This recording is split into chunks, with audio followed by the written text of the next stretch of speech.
হায়রে আমাদের বাংলাদেশের মানুষ! বাংলায় একটা প্রবাদ আছে, হুজকে বাঙালি।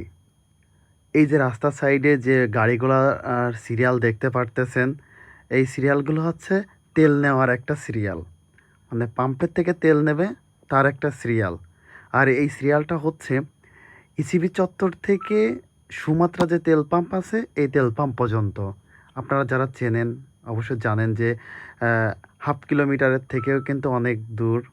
তো এইখান থেকে কিন্তু ২ ঘন্টা ৩ ঘন্টা দাঁড়ায় থেকে কিন্তু তেল নিচ্ছে। এখানে সবথেকে বড় সমস্যা কি জানেন?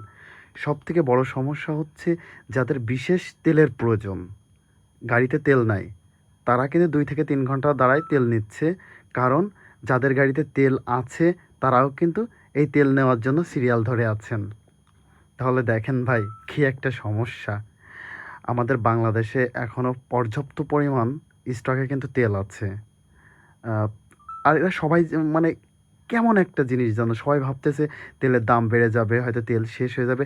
তেল শেষ হতে পারে, কিন্তু তেলের দাম বাড়বে না। তেল শেষ হয়ে যাবে, তারপরেও তেলের দাম বাড়বে না। এই হচ্ছে আমাদের বাংলাদেশের অবস্থা, আমাদের বাংলাদেশের মানুষগুলো।